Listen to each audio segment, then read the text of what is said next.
Bom dia, boa tarde, boa noite. Eu sou Andrioli Costa e esse é o Diálogos do Comunicológia, lugar onde o campo da comunicação se encontra. E hoje eu tenho o prazer de receber aqui Ana Cecília Bisso Nunes, que é doutora em comunicação social pela PUC-RS, regime de co-tutela com a Universidade da Beira Interior, lá em Portugal, e também professora da casa, né, lá da FAMECOS. Tudo bem, Ana? Tudo certo, é um prazer estar aqui contigo, André. O prazer é nosso, com certeza. Hoje a gente vai falar sobre a tese da Ana, que foi uma menção honrosa, né, que foi premiada com menção honrosa no Prêmio CAPES de tese, que é o que é inovação em mídia e jornalismo, uma análise de Media Lab e seus projetos. A gente vai entender um pouquinho mais sobre essa pesquisa que ela fez, mas antes eu queria que você aproveitasse essa oportunidade e curtisse esse vídeo, assinasse o nosso canal, né? Você sabe quanto isso é importante aqui nas plataformas, e a gente joga o jogo da forma que dá. Então, Ana, para que a gente possa começar, queria que você se apresentasse para os nossos espectadores, né?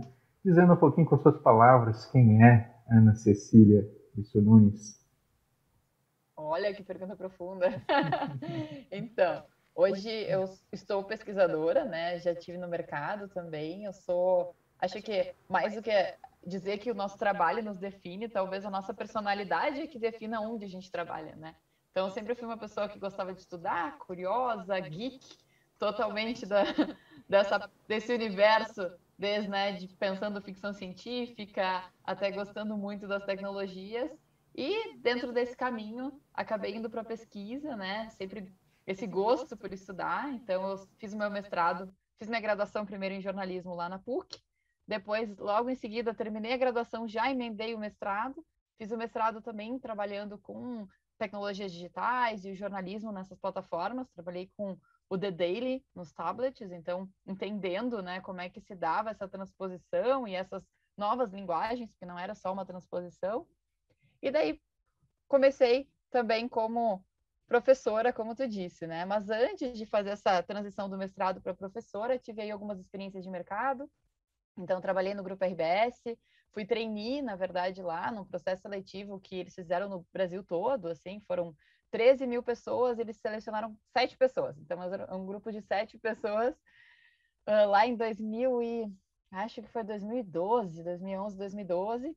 Entrei como trainee, fiquei. Essa foi minha terceira passagem no Grupo RBS. Já tinha estado em outros momentos, tinha trabalhado no Diário Gaúcho antes também. Trabalhei com eles quando eles fizeram uma exposição de 50 anos, daí como estagiária. Depois eu fiz as contracapas do Diário Gaúcho por um tempo, lá junto do Alexandre Bach, quando ele era editor-chefe. E daí voltei como trainee, né? Num trainee que não era só jornalismo, trainee executivo, assim, né?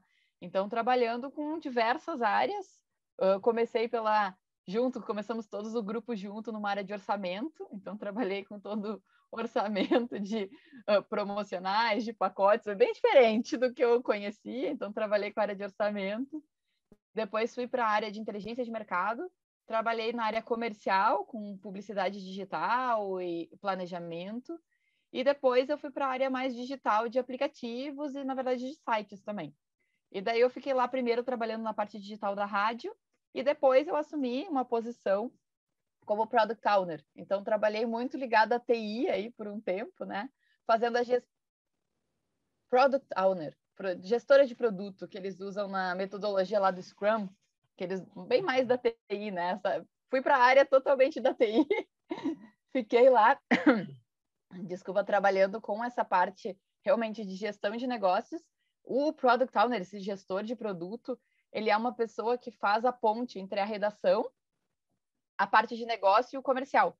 Então, é alguém que está pensando, bom, a gente vai ter que atualizar o aplicativo, o site, que funcionalidades vão ter, como é que a gente pode pensar toda essa esfera de negócio e também entregue um produto que seja pensado para o jornalismo. E isso me encantou muito, porque eu gostava muito de desafios, sempre gostei de pensar esse produto digital.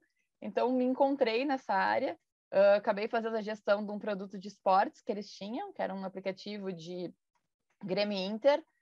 Fiz também uma parte de blogs, né, de opinião, então foi muito legal, assim, trabalhando todo com essa parte de produto, não com a parte de produção de conteúdo.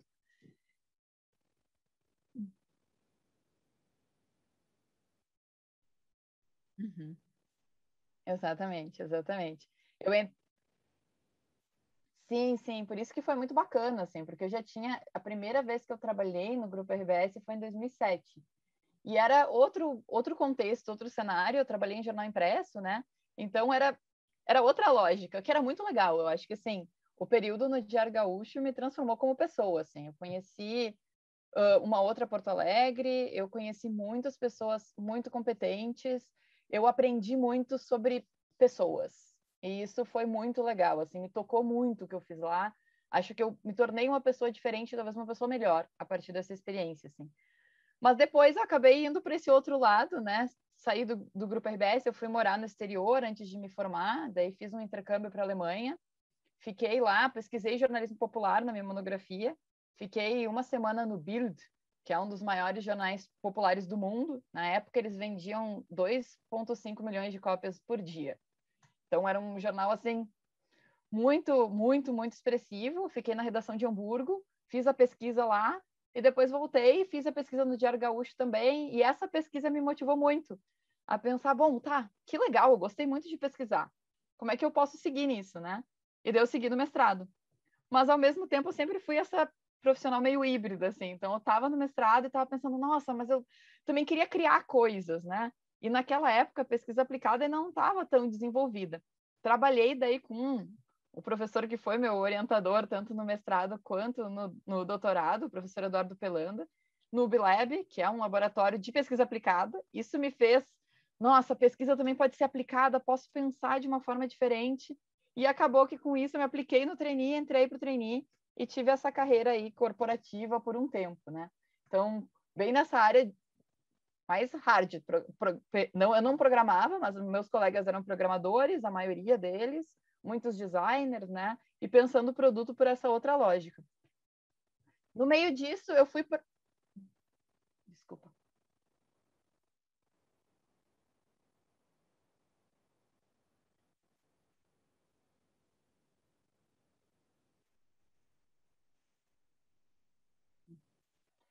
Eu acho que um influencia o outro, né? Eu acho que eu sempre disse isso, assim, que eu estava naquela posição e nem todos os meus colegas eram jornalistas. Esses 7 que entraram no trainee, éramos 3 jornalistas, um economista, uma advogada, um administrador, então eram pessoas de várias áreas diferentes.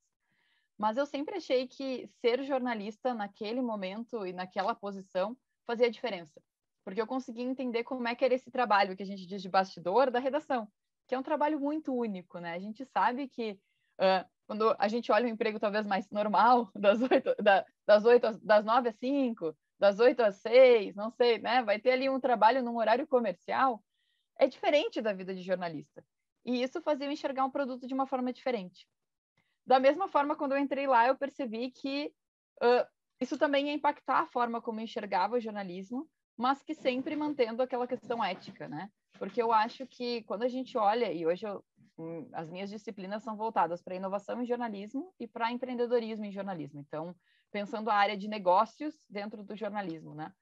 Eu acho que entender os negócios dentro do jornalismo não pode ser uma forma de se vender o jornalismo, no sentido de, eu vou me vender como jornalista, eu vou vender a pauta. Não. Tem que ser no sentido de independizar. Eu sempre falo do empreendedorismo pensando em quais são as novas fontes de receita que podem tornar também o jornalismo sustentável e não necessariamente dependendo somente ou exclusivamente ou majoritariamente de uma fonte de receita que normalmente é a publicitária.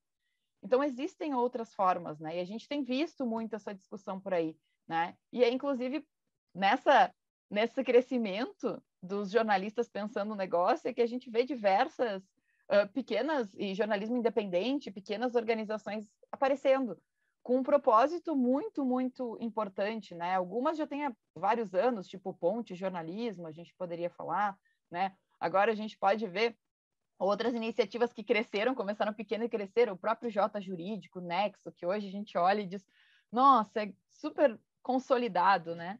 Mas eles tiveram uma trajetória, não é que nem uma Globo, um Grupo RBS, e isso é porque jornalistas estão pensando mais negócio. Então eu comecei a olhar o jornalismo também, entendendo que ele faz parte de uma lógica e que a gente tem que proteger o jornalismo em várias frentes, justamente para o trabalho ser valoroso e para atingir os benefícios sociais que o jornalismo tem, e ao mesmo tempo procurar como é que a gente pode ter outras fontes de receita, né? Procurar outras fontes de receita que não sejam só a publicidade, né? Ou exclusivamente a publicidade. Ou assinaturas, né? Como que você vê aquela que muitas vezes a gente pensa uma relação bem promíscua, né, com o mercado? Eu me lembro, assim, uma coisa assim, vamos dizer, você faz uma pauta de cultura, aí você vai entrevistar um artesão, aí o artesão sai no jornal, ele vende mais, te liga agradecendo e você fala assim, pô, fiz a diferença na vida daquela pessoa. Legal. Eu me lembro de uma vez que eu fiz uma matéria, eu fui, né, no caderno de economia, me pediram uma matéria sobre carros de luxo, eu fiz. E aí o editor falou assim, ó, fulano sei lá, da BM ligou e te agradeceu muito, que foi muita gente lá. E eu me senti horrível, porque é diferente, né? A gente está lidando com outras instâncias de dinheiro quando a gente vai para o grande capital. Então, eu senti que a minha produção jornalística estava sendo cooptada, né, para vender. Aquela pauta tinha sido, inclusive, provavelmente encomendada para a editoria. Então, como que a gente, né, que está, então, na feitura diária ali dos jornais, a gente consegue, então, escapar dessa relação de promiscuidade? Esse é um tema super delicado, né? Claro que aí no teu caso, talvez tu não tivesse como rejeitar a pauta, né? Não tivesse como não fazer a pauta. E às vezes a gente está numa relação de poder que a gente não vai conseguir, não tem uma resposta, eu acho, simples para isso, né? Eu acho que a gente, como jornalista, tem que botar esses limites, né? Eu acho que pauta que é encomendada tem que aparecer que é encomendada. Ah, essa pauta é encomendada? Então tá. Então vai ser feita por um jornalista, pode ser um jornalista no departamento comercial, que vai colocar ali que é um informe publicitário, que é um conteúdo patrocinado, que é algo vendido, né? E eu acho que essa transparência ela é muito importante. E isso aparece muito como uma estratégia do público. E talvez a forma da gente conseguir argumentar isso, e daí eu teria muitos argumentos para ti em termos sociais, né? E a gente, como jornalista, sabe o nosso papel, né? A gente sabe por que o jornalismo existe. Mas muitas vezes, dentro das grandes corporações, a gente vai ter que usar outros argumentos, né? E o argumento, acho, hoje, que a gente vê é como o jornalismo ele só vai se sustentar também financeiramente se ele construir confiança com o seu leitor. E a gente vê isso tanto para marcas, eu posso pegar desde a publicidade até marcas jornalísticas mesmo, né? A relação com o leitor e com o público, ela é muito maior do que o produto, ela é muito maior do que a gente está oferecendo. E se essa relação se quebra, o nosso produto ele se vai, porque o nosso produto não é o texto. O nosso produto é aquele compromisso que a gente tem com as pessoas. E daí entra o outro lado que eu digo que é o argumento de negócio, né? O quanto vale colocar em risco esse relacionamento e essa confiança por alguns... Claro, e daí eu não estou dizendo que a IBM, o BMW não seria importante. Fora disso, fora de dizer que não seria importante. Mas que, na verdade, tem algo que é de longo prazo, que é o jornalismo, ele constrói uma relação de confiança com o seu leitor. E os jornais que estão dando certo no mundo são esses que estão construindo essa relação de confiança, né? Não é... Se a gente pensar a notícia como notícia, no digital ela é mais commodity, né? A gente vê que a gente consegue acessar o que aconteceu. O que a gente quer entender é muito a análise do que aconteceu. E a gente procura análise naqueles veículos que a gente confia, e não naqueles veículos que estão trabalhando a pauta em cima de interesses externos, né? Então, acho que até a gente conhecer um pouco mais das estratégias que sustentam o jornalismo como... E daí aqui, claro, aqui eu estou falando de relacionamento com o público, é pensar o jornalismo como produto, né? E daí dentro de uma lógica capitalista, dentro da lógica que a gente vive, né? Mas acho que ainda pensando e tentando entender que dentro desta lógica a gente tem um papel social e que esse papel social ele deve ser sustentado, ele deve ser defendido e que a gente está ali para fornecer insumos para as pessoas pensarem por si próprias, né? A gente volta lá no Kovac e Rosenthal para serem cidadãos, exercer a cidadania e se autogovernar, né? Então, tu não está querendo trazer uma informação que a empresa trouxe, né? O objetivo do jornalismo não é esse, né? E se o público entende que isso está sendo quebrado, não vai ter, eu acho que não vai ter publicidade que resolva, porque a maioria dos jornais funciona por publicidade e por assinatura, né? Muitos jornais e muitos veículos, né, estão trabalhando hoje com a questão do crowdfunding, né, com a questão do financiamento coletivo. E quando a gente olha essas receitas que são de origem do próprio leitor, do próprio consumidor, a gente não paga muitas vezes para ter acesso ao conteúdo. A gente paga porque a gente quer que aquele trabalho continue sendo feito, né? Que a gente acredita naquele trabalho. E eu acho que é isso que a gente precisa se dar conta, assim, né? E eu digo, as grandes empresas também precisam se dar conta. Se eu aproveitar também, já que a gente falou do empreendedorismo, esse lugar do empreendedorismo na profissão, né? E na universidade, né? Porque isso também é uma pauta que está sempre em jogo, né? As pessoas, por vezes, inclusive, criticam, né? Que a gente introduz o pensamento de empreendedorismo na universidade, na verdade, é para mascarar a escassez, é para justificar ali uma meritocracia, né? Então, por que você não fez sucesso enquanto um jornalista recém-formado? É porque você não se dedicou o suficiente, você não pensou no seu negócio, porque... Então, às vezes também, né, esse lugar do empreendedorismo ele pode ser tensionado dentro da universidade. Como é que você vê e justifica essa presença desse tipo de disciplina mais dedicada a pensar empreendedorismo? Como eu falei antes, né, eu tenho uma visão um pouco diferente, né? Eu vejo que o jornalista pensar sobre negócio e entender sobre o negócio jornalístico é uma forma dele ser menos margem de manobra. Por quê? Porque se eu não entender o que as pessoas estão trazendo para mim, eu não tenho nem como argumentar. Se eu só entender dentro daquele mundo e não entender as lógicas que estão por trás, é muito mais fácil de eu ser ludibriado, de eu entrar dentro dessa lógica e nem entender o que está acontecendo. Então, isso é uma coisa. A outra coisa é que eu acho que a gente, como jornalista, a gente também precisa pensar em diversidade de vozes. Eu acho que sim, é importante o jornalismo que as grandes empresas fazem, eles empregam muita gente, a gente não pode esquecer isso, né? Emprego também para as pessoas, empregam muita gente. Tem uma questão da gente ter uma comunicação em que está todo mundo vendo, dá aquele senso de comunidade, a gente fala disso. Mas também é importante que a gente tenha novas vozes, não sempre as mesmas vozes. E essas novas vozes, elas aparecem a partir de iniciativas, muitas vezes independentes. Acho que se a gente pensar nessas iniciativas independentes e pegar as últimas pesquisas, inclusive, né, desse jornalismo digital que surge no Brasil, a maioria dessas startups ou dessas organizações, acho que startup é tudo glamourizado, assim, né? Dessas iniciativas que aparecem, elas têm mais de 60%, elas vão defender uma causa. Elas vão defender alguma coisa, que normalmente é algo que não está sendo explorado do ponto de vista das grandes empresas. Eu digo explorado, debatido, né? Se a gente pega o caso do Ponte Jornalismo, a gente está falando de fundadores que saíram de grandes redações com o propósito de criar um veículo para debater a questão dos direitos humanos.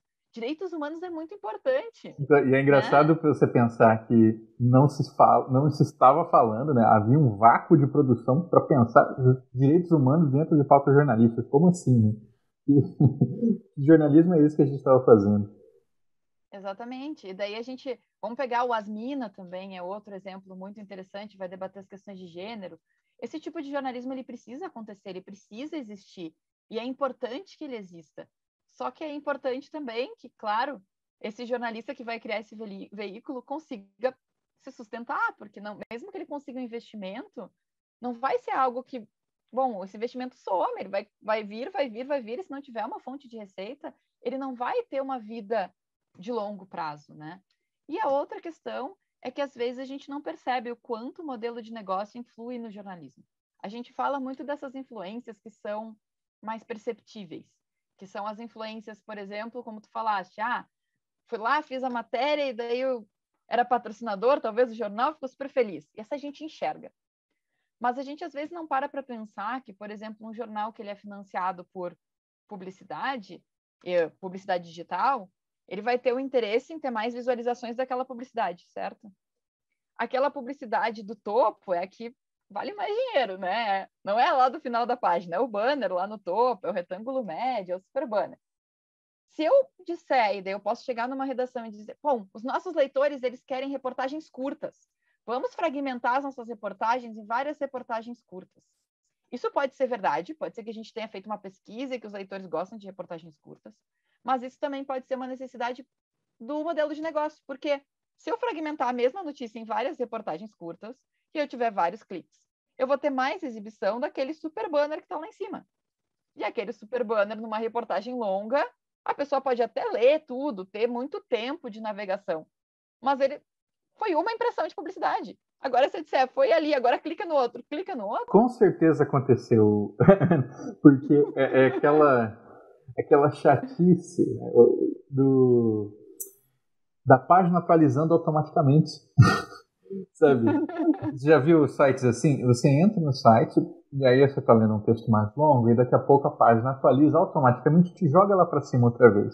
E ela está gerando uma outra impressão. Né? Então, se você fica mais de 40 segundos, um tempo razoável, assim, numa página só, ele fica atualizando. E aí, se você esquece aberto aquele site ali e vai, sei lá, tomar um café, almoçar, aí ele fica. Isso, na verdade, é uma prática de UX, ou de usabilidade, muito ruim, né? O que eu sei é que alguns... Exatamente. E que não traz um retorno de views, mas não traz um retorno, porque o objetivo da publicidade é gerar cliques e na outra ponta, conversões, né? Compras ou leads ou cadastros, né? Então, vai gerar alguma coisa. Isso não está gerando uma boa taxa de cliques. Isso seria uma prática ruim. Mas se tu está vendendo por impressão, pelo inventário, pode ser que faça sentido.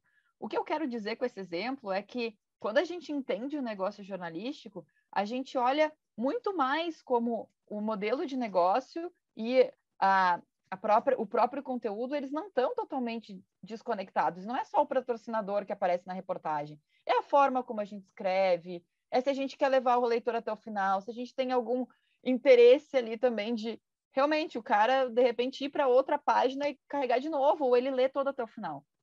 Então, acho que tem aí alguns outros debates, né? Por isso que eu vejo, e daí, claro, eu estou dando aula desse tópico desde que eu entrei na Famex, então fazem 7 anos já. É um tópico que é muito delicado em todos os sentidos. Quando eu entrei na Famex, eu brincava, que inveja das pessoas que dão assim reportagem, né? Porque os alunos chegavam na minha disciplina com uma cara de tipo velório, assim, não pensa, a pessoa não entrou na faculdade de jornalismo pensando, que sonho, eu vou fazer essa disciplina aí de empreendedorismo e jornalismo. Não, ninguém, mas todo mundo sonha fazer reportagens. Exatamente. Então, assim, quando eu comecei ainda a disciplina se chamava Administração e Jornalismo. Então era ainda administração, tinha um nome ainda mais pesado. E eu lembro que as pessoas chegavam e diziam, nossa, essa disciplina, né? Tu via que as pessoas não estavam empolgadas. E eu enxergava o potencial da disciplina, né? Até outras professoras que deram essa disciplina antes de mim conseguiram também transformar a imagem dessa disciplina e depois ela se transformou, o currículo se transformou, né? E daí teve outras disciplinas que hoje a gente tem no currículo. Mas acho que hoje eu já vejo os estudantes entrando com uma outra lógica, não todo mundo. Né? No primeiro dia de aula é quando a gente começa a falar do que a gente entende por empreendedorismo e jornalismo, né? Eu sempre falo que o objetivo não é aprender termo em inglês, não é botar puff em tudo que é lugar, não é, né? Tem várias coisas que o objetivo não é esse. Mas que no jornalismo, o empreendedorismo ele gerou, e se a gente olhar no ecossistema brasileiro, gerou novas vozes, novos players, novos debates, né? Debates importantes, com importância social, nichos de mercado, que também que eu valido que elas estejam lá e a gente olha o Ponte tem crowdfunding, né? Tem colaboração, né? A gente olha o Asmina, a gente pode falar também do Fiquem Sabendo, outra iniciativa super importante, né? Então, como é que será que a gente pode aliar esse nosso desejo? E daí tu me perguntaste mais cedo nessa entrevista, né? Como é que a gente pode lidar com essas influências? Talvez lidar com as influências é também a gente propor um novo modelo de fazer jornalismo, que não necessariamente esteja vinculado a grandes empresas, né? Acho que até aqui a tua proposta do Comunicolog é uma proposta de olhar tudo isso de forma diferente, né? Mas quando a gente olha, se eu te disser, empreendedor, tu vai dizer, não me bota nesse rol aí.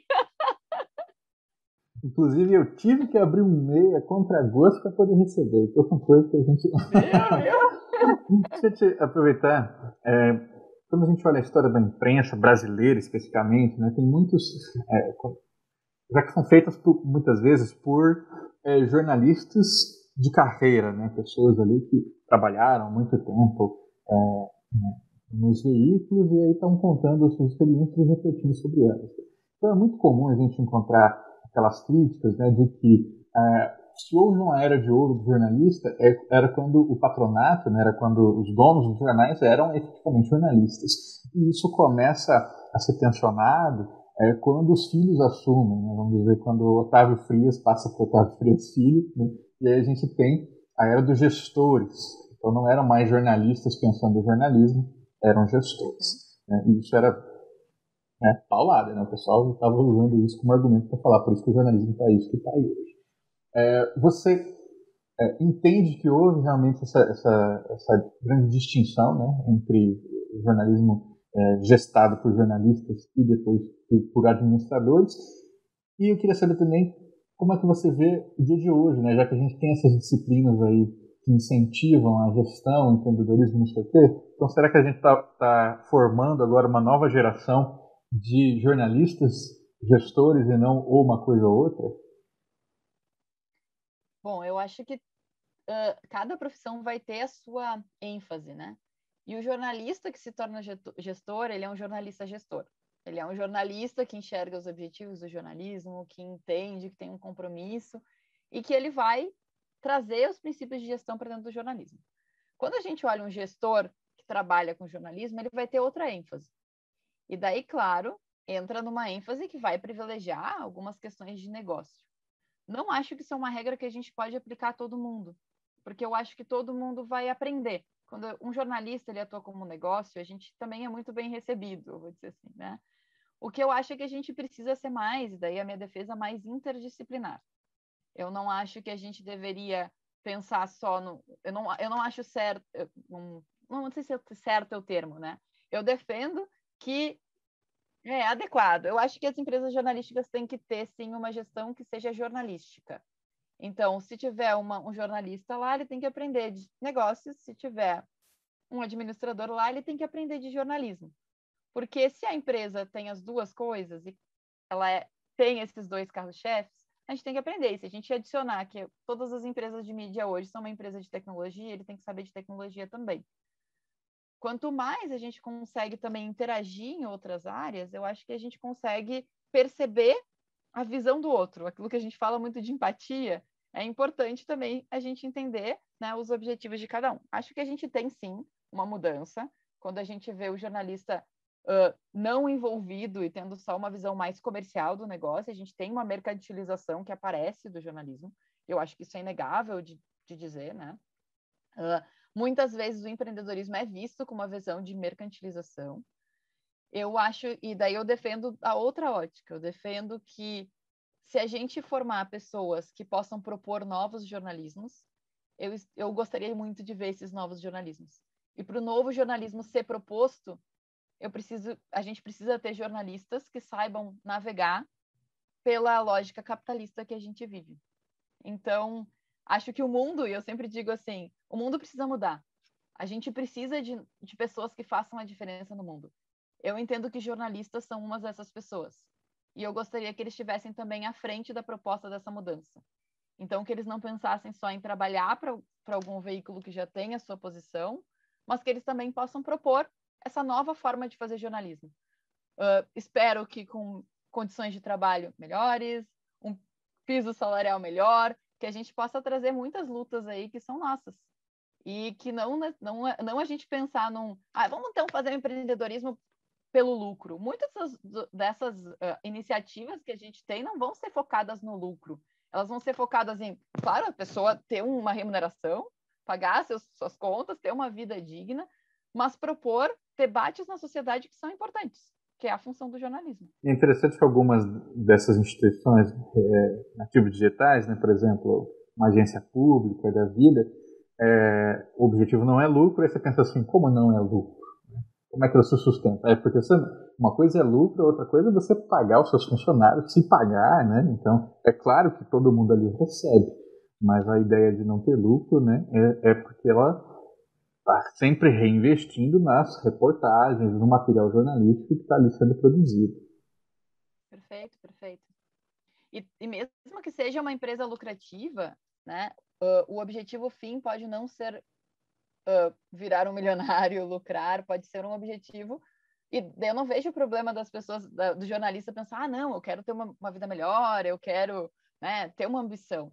Né? Mas eu acho que esse não pode ser o fim do jornalismo no sentido de o único fim, de eu só quero isso, né? Porque daí acaba que realmente a gente esquece dos outros objetivos sociais que são muito importantes, né? E inclusive é um dos pontos lá que eu falo na minha tese sobre a questão social da inovação em jornalismo, né? Como é importante e é diferente, que a inovação em jornalismo ela é diferente porque ela tem um aspecto social que inovações em outras áreas não vão ter com a força ou com essa particularidade que o jornalismo tem.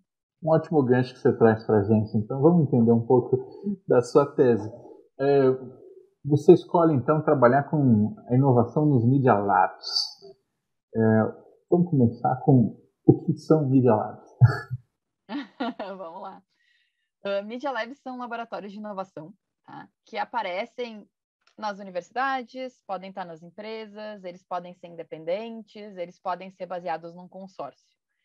São espaços em que a gente vai pensar em inovação de outra forma. Normalmente, quando a gente fala de inovação em jornalismo, se eu perguntar para ti, qual é a inovação em jornalismo que tu lembra? Talvez tu vai dizer uma reportagem bacana que tu viu, né? Ou é o País. Se a gente pegar lá o El País, por exemplo, ele fez uma reportagem que fez todo em formato de WhatsApp. Não sei se tu vai lembrar, uma reportagem que era os WhatsApps de uma campanha envenenada, se eu não me engano, era esse título. Que tu descia e toda a narrativa parecia uma conversa de WhatsApp. Normalmente a gente lembra desses exemplos. A gente lembra de inovações que são em conteúdo, que são importantes, elas acontecem, elas trazem uma nova forma, talvez, do público interagir com a notícia, mas elas não pensam num longo prazo. A gente não está transformando a forma como o jornalismo se sustenta quando a gente faz uma reportagem com um formato diferente. Né? A gente não olha... uma solução estética, assim, mais para atrair curiosidade do que efetivamente transformar a produção. Isso, na verdade, eu não diria que só estético, às vezes ele tem um ponto de vista até de interagir ou de mostrar o conteúdo por outra perspectiva, né? E daí tem alguns exemplos, tem uma reportagem que chama Guerra pela Água, que foi feita pelo Orro Público do Peru.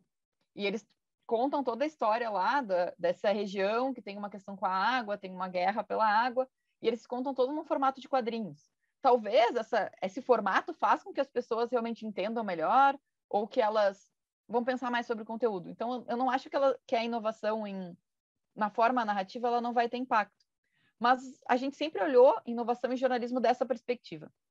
Esses laboratórios de inovação, eles começam a pensar a inovação em jornalismo por uma ótica mais interdisciplinar.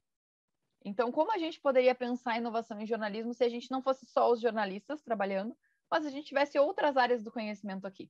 Os Media Labs até começam olhando para as artes. Então, eles trabalham muito nessa inovação de mídia, num entendimento tão amplo, que vai incluir artes, espaços públicos, por exemplo, intervenções urbanas. Então, vai pensar por um ponto de vista bem mais amplo, né? Então, esses Media Labs são laboratórios que várias pessoas de várias áreas do conhecimento estão ali, né? Às vezes como colaboradoras, às vezes são centros também, né, de pesquisa dos próprios estudantes, com professores, que vão propor inovações diferentes. Não necessariamente inovações em conteúdo. Pode aparecer, alguns fazem inovação em conteúdo, mas eles pensam outro tipo de inovação no que emerge dessa interdisciplinaridade da tecnologia, da arte e do jornalismo, né, ou da mídia. Você consegue dar um exemplo legal para a gente? De laboratório ou de inovação? Olha, inovação de um laboratório. No Brasil, uma coisa Bom, brasileira, a gente tem? temos vários. Tem um laboratório que é uma rede, que é a rede Media Lab mesmo. São 3 laboratórios, deixa eu lembrar quais são as universidades, mas é a rede Media Lab. São 3, é o F aqui, Media Lab BR. Tem Norte, Sudeste e Centro-Oeste, é o UFG, a Unifespa, a UNB e a PUC Campinas, né? Eles já fizeram experimentos de intervenção urbana, como eu disse, tinham tijolos que eram luminosos e traziam informação a partir dessas questões luminosas, né? Então, a gente está pensando mídia no sentido bem amplo, né? Aqui na PUC a gente tem um Media Lab também, que é o ObLab, desse meu orientador, né, do professor Pelanda, que também trabalha junto com empresas, traz inovações, então já teve, olha, diversos produtos diferentes, desde um produto que entendia o consumo mobile a partir de um app que era instalado dentro dos sites para entender como é que era esse consumo, de voluntários, obviamente, não para todo mundo, né? De quem topava participar da pesquisa. Teve pesquisas com assistentes pessoais para o jornalismo também, entendendo os usos dessas tecnologias para o jornalismo, pesquisa de drones também. Então, vai aparecer, e dentro do Brasil, é majoritariamente um movimento de universidades. Não são os únicos, né? Outro exemplo que a gente poderia ter é as Chicas Poderosas, né? Do Rio. Então, que trabalha, eles têm uma aceleradora de projetos empreendedores para inserir mulheres no jornalismo digital. Então, para propostas vindo de mulheres e pensar novas iniciativas no jornalismo a partir dessas propostas de mulheres. Outra iniciativa brasileira, o Orbital Lab, da Adriana Garcia, né? Então, eu sei que o Fiquem Sabendo teve mentoria por lá, né? Teve outros projetos que eu sei que passaram por lá. Então, é um encontro de várias pessoas, né? E eles têm programas também para desenvolver novas iniciativas dentro do escopo da mídia. Isso tudo falando Brasil, né?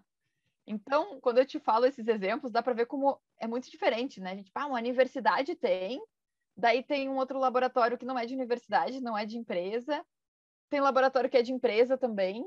Então, a gente, em nível internacional, BBC tem um Media Lab super famoso, todos os projetos ficam lá na página, a Deutsche Welle tem um laboratório bem famoso, e se eu sair desse escopo também de empresas, eu posso ir lá para o Media Lab Bayern, que fica na Alemanha, que é financiado pelo governo da Bavária, e o slogan deles é: vamos construir o novo futuro da mídia. Então, são coisas muito diferentes, né? Você deve ter notado alguma peculiaridade, assim, né? Então, tem alguma diferença entre um Media Lab que é de universidade, um que é do Estado e um que é da iniciativa privada? Sim, na verdade, isso depende muito do foco desse Media Lab. Claro que a forma como ele é financiado influencia também, pode influenciar esses objetivos. A minha pesquisa não foi a fundo para determinar essas influências do financiamento, acho que seria um desdobramento bem interessante, inclusive, né? Na minha pesquisa, eu comecei por um estágio talvez mais preliminar, assim, né? Eu não conhecia e não conhecia nenhum mapeamento, e não se tinha, até hoje eu não tenho noção de nenhum mapeamento que seja extenso de entender onde é que estão esses Media Labs. Eu não Onde é conhecia que, nem a palavra, então eu estou sendo onde é que introduzido estão? agora. O que são esses laboratórios de inovação? O que eles estão fazendo, né? Onde é que eles estão no Brasil? Onde é que eles estão na América Latina? Nos Estados Unidos? Eu tentei olhar no mundo inteiro, né? Na Ásia foi bem difícil, eu confesso. A Ásia e a Oceania, até por barreira de língua e também por contatos, né? Porque muita gente sabe que vai por rede de contatos. Então, eu comecei de outro ponto de vista, né? Eu comecei entendendo, vamos entender o que são esses Media Labs. O que são?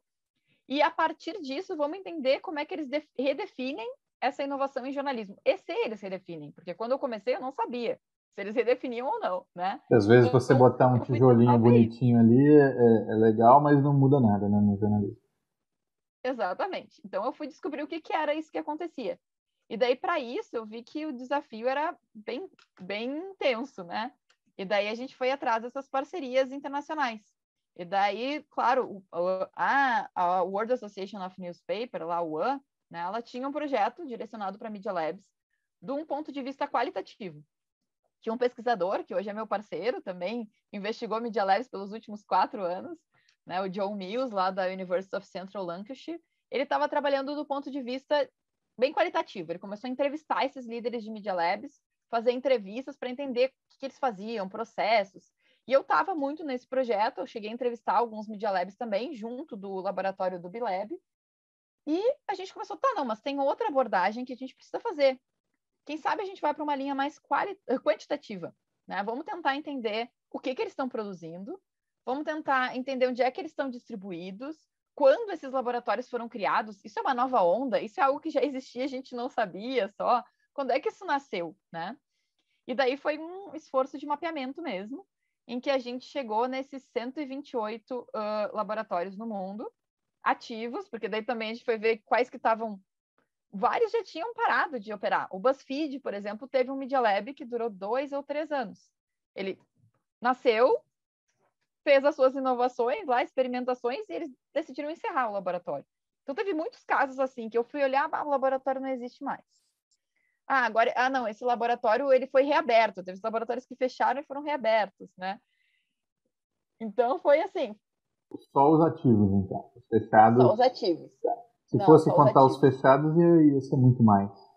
Muito mais. Na verdade, eu tenho os dados dos fechados na minha planilha, ia quase 160, eu acho, mas eu parei de olhar os fechados porque é muito engraçado, né? A gente fala que a mídia digital fica tudo com memória. Não, na verdade não. As pessoas tiram o site do ar e tu não sabe mais que aquele negócio existiu, né? Então, eu tenho dados de alguns que foram fechados, ou durante a pesquisa, ou antes, e que eu consegui ter acesso a uma reportagem, algo que falava sobre eles.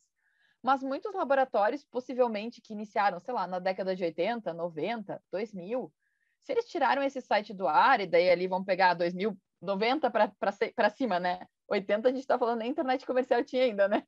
Então, mas esses que tinham algum tipo de site, se eles fecharam o site, como é que eu acho esse rastro, né? E se é antes da internet, e daí a gente tem laboratórios que vêm de muito tempo mesmo, os primeiros a gente viu em 1983, se eu não me engano. Antes da internet comercial. Como é que eu acho esse rastro? Né? Como é que eu encontro essa história desse Media Lab? Então, ia ser muito impreciso eu dizer que mapeei mesmo os fechados. Eu acabei no caminho encontrando alguns que fecharam ao longo da pesquisa ou que eu encontrei indícios e que não estavam mais ativos. Mas mapear os fechados seria um desafio bem grande. E a sua cotutela na Universidade da Beira do Interior, Portugal te trouxe alguns exemplos legais de Media Lab também? Trouxe sim, inclusive a universidade que eu fiquei lá tem um Media Lab, que se chama Remedia Lab, que trabalha com experimentações no jornalismo local. Então, eles são, né, essa universidade, ela fica... A Universidade da Beira Interior, meu orientador foi o professor Canavilhas, né? Ela fica numa cidadezinha pequena, né? Pra gente, parece muito pequena, tem 35 mil habitantes, se eu não me engano, Covilhã, bem pequenininha, praticamente só a universidade, porque a universidade acho que tem quase 10 mil alunos, então se a gente pensar, é a universidade e as pessoas da universidade. E eles começaram a pensar esse laboratório justamente na sustentabilidade e novas experimentações no jornalismo local. E surgiram projetos lá, o Viva Covilhã, surgiram diversos projetos de estudantes que participaram desse laboratório, criando novas instituições jornalísticas para reportar o interior, que em Portugal o interior lá o interior e capital não é, para eles é interior e litoral, né? Não é eles não pensam, o interior para eles não é, para a gente é ou interior ou capital. Para eles não, para eles é interior ou litoral. Então o interior se opõe ao litoral, porque as cidades litorâneas, né, historicamente tinham mais acesso, são as mais ricas, mais desenvolvidas. Então, as cidades do interior, as que não são litorâneas, elas não têm tanta atenção de mídia nem de investimento. E eles criaram esse laboratório para isso. Então, tem um laboratório do público também, que é um laboratório que trabalha mais com educação para mídia. Então, trabalha com escolas, trabalha com educação midiática, não com inovação vinculada, por exemplo, à tecnologia, né? Mas com uso da tecnologia e literacia, talvez, como a gente navega pelas informações. E eu fui aprendendo muito sobre esses laboratórios ao longo da trajetória, assim. Então, foi uma trajetória intensa, Com a parceria com a UAM, eu consegui ter acesso a muitos líderes de laboratórios, né? Inclusive de laboratórios grandes, como eu falei, BBC, Deutsche Welle e outros laboratórios de exponência, né, internacional. E a gente conseguiu ter 54 líderes participando da pesquisa, né, em que eles indicaram eles falaram sobre os laboratórios, quando eles tinham nascido, como eles operavam, quais eram os objetivos, né? E é isso tudo que eu discuto ali na tese. E mais importante para a minha pergunta, né, o que é inovação em jornalismo, a partir desses Media Labs, é o que eles consideravam o case de maior sucesso deles. Então, cada um desses líderes indicou o case de maior sucesso na visão deles. Eles indicaram um case e depois eu ainda perguntei, esse case é o que tinha o maior grau de replicabilidade, no sentido de outras pessoas poderem replicar ou fazer algo semelhante em outro local. Porque se a gente pensar em impacto, né? Digamos que o Andreoli faz uma iniciativa. Eu vejo essa iniciativa do Andreoli e trago para o Peru, para a Colômbia, para outro país, e eu também consigo ter resultados semelhantes. Isso impacta o ecossistema de jornalismo, não só a minha empresa, a minha iniciativa, mas impacta o ecossistema. Então, eu pedi essas duas coisas.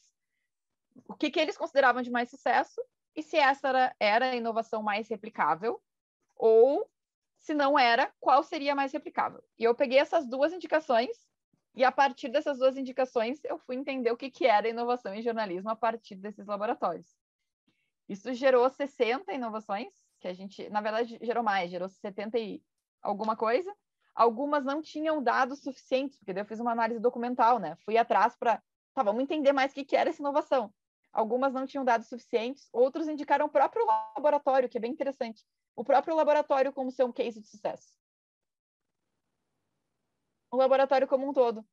E isso é bem interessante, porque muitos dos objetivos desses laboratórios, eles diziam, não é nem encontrar um novo modelo de negócio, alguns era, né? Mas a maioria falava que o principal objetivo era criar uma cultura de inovação para o jornalismo. Era criar essa cultura de que jornalista pode experimentar, de que as pessoas podem experimentar, e nem todos os laboratórios se entendiam como laboratórios de jornalismo. Isso também é interessante. Tá? Alguns trabalhavam com jornalismo, mas não eram laboratórios de jornalismo. É porque a gente Outros às vezes usa mídia e jornalismo como sinônimos, né? Mas eles... Não é. Não interessante, é. Muito não bom. É. E mídia também, a gente pode entender como mídia o que a gente fala, ou a gente pode entender que mídia, que tudo que carrega informação é mídia, que é o entendimento, por exemplo, do laboratório do MIT e de outros laboratórios até no Brasil, que é mídia pode ser uma intervenção urbana que carrega uma mensagem, isso é mídia também. Muito então não precisa ser só rádio, TV, jornal. E aí eu sei que quem quiser conhecer mais, claro, pode ler a sua tese, mas eu queria que você desse um spoiler pra gente aí. Tinha relação, então, a replicabilidade com o sucesso ou não estava batendo essas duas informações? Tinha uma relação, a maioria dos que eles indicaram eram as mais replicáveis também. Teve uma correlação, não foi total, não foi todos, né? Mas teve, a maioria sim, teve uma correlação entre esses dois critérios, né? Mas o que eu achei mais interessante foi realmente ver como a inovação em jornalismo e mídia, né? Porque algumas inovações, depois eu divido lá. No final, eu pego essas 60, eu digo, tá, nessa perspectiva da indústria, porque a perspectiva que a gente tem de mídia e jornalismo, que a gente está falando aqui, muitas vezes é da indústria. Mídia é jornal, revista, rádio, daí, né? A gente nem rádio, mas o áudio, né? A gente pode colocar dessa forma. Olhando essa perspectiva da indústria da mídia e do jornalismo, o que tem de inovação? Desses 60, foram 31 que eram da indústria da mídia. E daí esse eu olhei com mais atenção para entender, bom, na indústria da mídia e do jornalismo, pensando em indústria mesmo, não nessa perspectiva ampla, o que essa inovação tem aí de diferente. E daí a gente tinha muitas coisas diferentes, assim. Então, desde a gente pensar soluções tecnológicas para transformar o texto jornalístico em áudio, por exemplo, sem precisar uma pessoa ter que gravar essa áudio reportagem, né? Então, automatizar alguns processos do jornalismo, muitas vezes para ganhar tempo, né? E a gente sabe que o jornalismo está sempre atrás de ganhar tempo, todo mundo, né? Sempre atrás de ganhar tempo, mas o jornalismo principalmente. Então, tinham soluções para otimizar processo, tinham soluções para pensar, e daí, assim, processo, narrativas, teve narrativas também, tá? E daí, como eu falei, esse projeto da Guerra da Água foi um dos que apareceu lá. A gente teve iniciativas que eram novas empresas mesmo, que eram novas iniciativas, então, que encontraram um nicho de mercado e propuseram uma solução diferente, né? Realmente uma solução diferente. Tinham outros que se apropriavam de elementos narrativos para discutir alguma coisa. Teve um laboratório da Califórnia que fez uma releitura do Frankenstein a partir da questão da inteligência artificial para discutir o impacto da inteligência artificial na contemporaneidade. Então, eles trataram como a inteligência artificial sendo o Frankenstein, eles se abasteceram essa inteligência a partir das mídias sociais para discutir a questão da inteligência artificial através de uma narrativa midiática. Então, olha que apropriação diferente que a gente tem, né? Bom, para a gente encerrar, então, eu queria que você fizesse um comentário sobre essa relação tempo e inovação, né? Porque a gente sabe que o jornalista, o profissional, né, muitas vezes ele é solapado pela roda do tempo. Ele quer escrever uma matéria, às vezes, maior, mais interessante, mais aprofundada, e não dá, né? Porque o deadline vai lá e o destrói.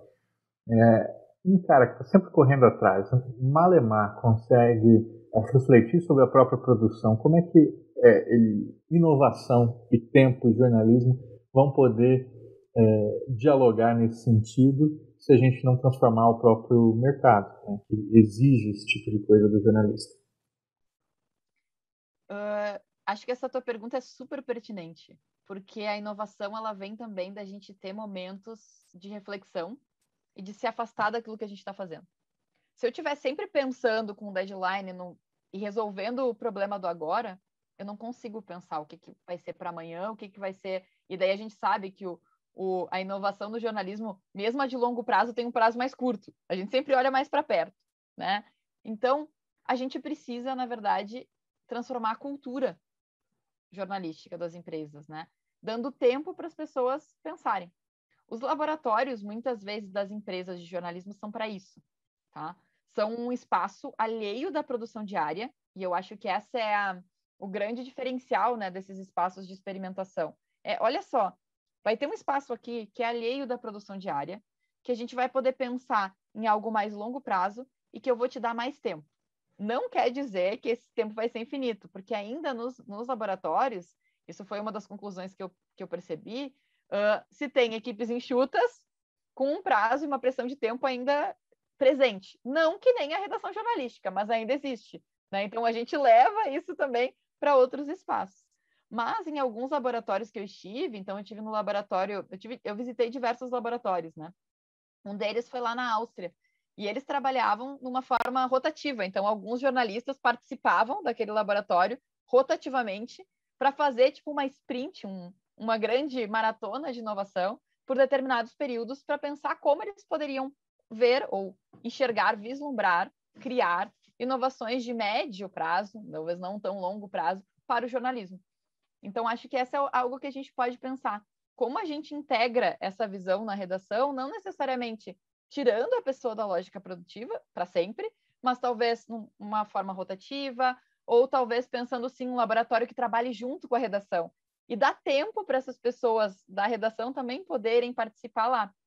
Mas o que a gente vê nos laboratórios é que esses jornalistas que trabalham nos laboratórios, muitas vezes eles saíram da produção diária. Ou seja, eles foram para o laboratório para exercer o jornalismo em um novo espaço. E, inclusive, isso é uma das coisas que eu falo na minha tese, que esse pode ser um novo campo para os jornalistas, né? Trabalhar nesses laboratórios, sejam eles com financiamento público, misto, né? Ou privado. Perfeito.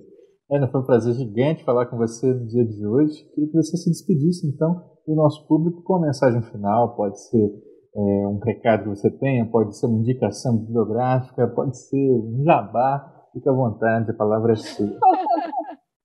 Então, André, olha, eu queria agradecer o espaço, né? Dizer que eu acho que, como jornalistas, o que a gente tem que fazer é a nossa parte e tentar mudar o mundo dentro dos nossos valores, do nosso propósito social e talvez entendendo como a gente pode inovar, porque eu acho que a gente também tem que fazer parte dessa mudança, a gente tem que propor novas formas para integrar a juventude no jornalismo, que a gente sabe que muitas vezes fica distante das notícias, para a gente integrar idosos, para a gente ter mais diversidade no jornalismo, que eu acho que esse é outro desafio que a gente tem também. Como a gente tem diversidade não só nas audiências, diversidade da porta para dentro, em todos os sentidos, né? Diversidade racial, diversidade de gênero, né? Pessoas com deficiência. Então, a gente pensar em todos esses desafios que a gente tem no jornalismo com o nosso papel social e pensar qual é o nosso espaço no mundo.